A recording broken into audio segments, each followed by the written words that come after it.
Hey guys, it's Mr. Lewis again. This episode we're going to be talking about how do we calculate the protons, neutrons, and electrons that are in a given atom. Now, before we can begin doing something like that, the very first thing we've got to consider is what is in one square on the periodic table. All right, now some of this information will be in different locations depending upon what you use, but in general, there is a certain amount of information that is always included. All right, to start with, we'll start up in the upper right. In our case, if you look at the table we have, the number in the upper right is what we call the atomic number. It's a special number that basically tells us something about the atom. So we'll come back to that in a minute. The second thing that's usually included, well, will always be included, I should say, is the symbol. Obviously, we need to know the symbol, and of course, with the symbol, oftentimes will come the name. All right, some of these include it, some of these do not, but these two are usually on most periodic tables. The last thing that you need to know is the final number. Normally this will be a calculated number like this, and this is what's called the atomic mass.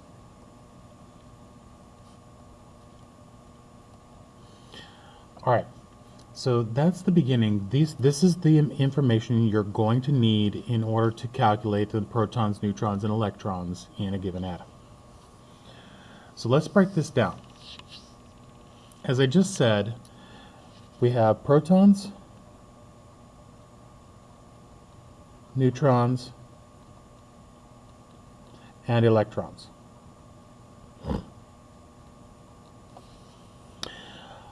Like almost anything else, we have shorthand that we use to represent these, and in our case, to begin with, protons usually is a lowercase p.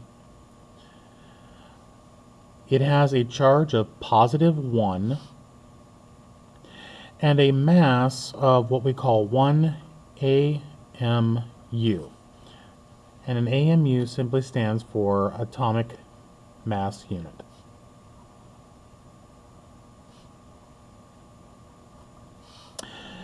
In many cases, we're going to be using grams, but this is another way of measuring mass.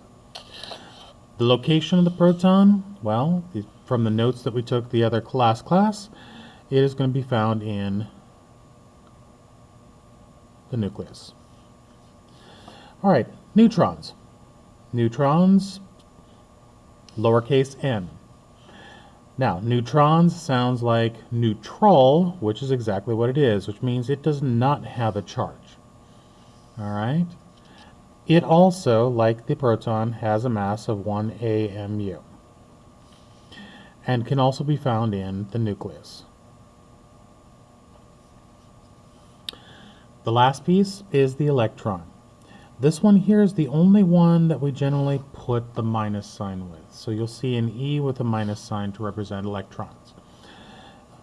It has a -1 charge to balance out the proton.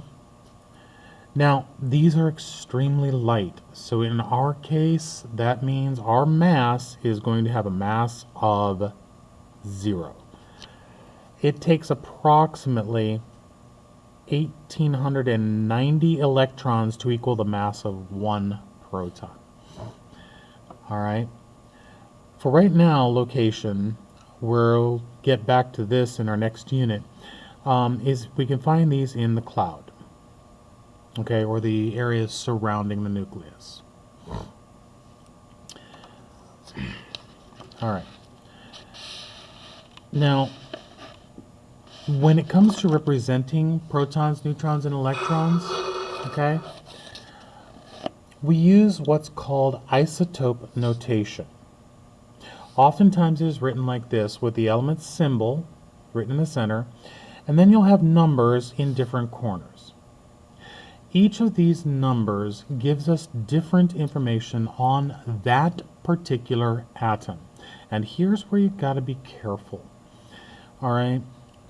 I'll explain why, because a lot of people tend to start confusing numbers at this point, so it's all about details.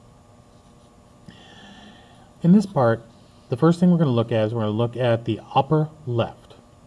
This is what we call the mass number. All right, huge note. The mass number and the atomic mass are not the same thing. Atomic mass is the average,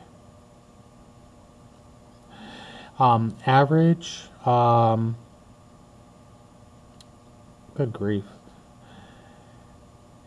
Atomic mass is the average mass of all isotopes. It's actually a weighted average. When it comes to calculating this out, we'll talk more about what it means to be weighted. The mass number is always going to be a whole number because it is the protons plus the neutrons that are in a given atom.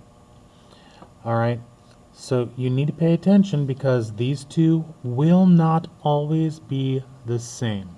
So big note here, when you're calculating out the protons, neutrons, and electrons, always use the information given in the isotope notation itself.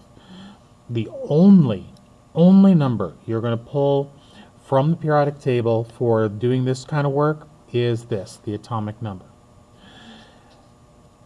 And that brings us to this lower left number. This is the atomic number.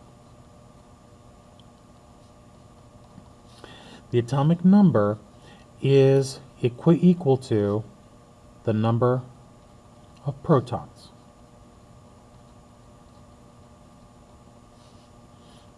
In an atom. Okay, this is unique to every single element. Okay, so the number of protons defines what an element is. That is something you want to definitely keep in mind as we progress forward through this. The last thing that tends to show up sometimes is in the upper right. Now, if it's 0, if the charge is 0, we don't show it. We leave it blank. Anything else must be shown. So in this case, we have a +1. We call this the charge or the oxidation number.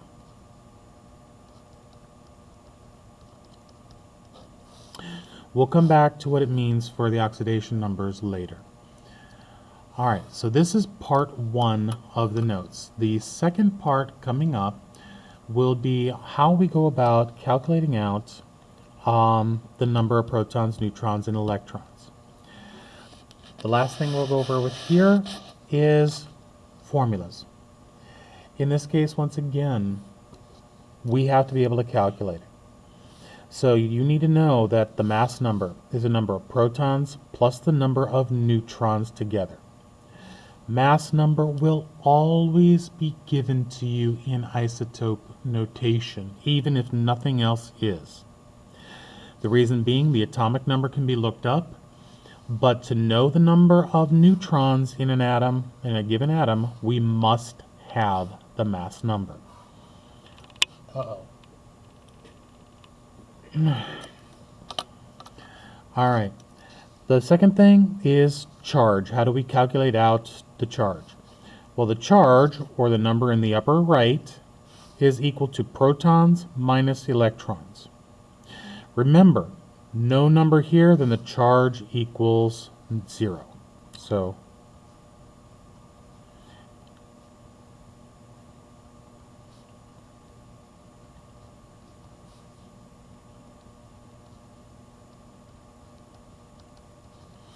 if there's no number in the upper right in the isotope notation, that means you have a charge of 0. Okay, so this stops part 1. Okay, if you have any questions, obviously, remember you can send me a remind.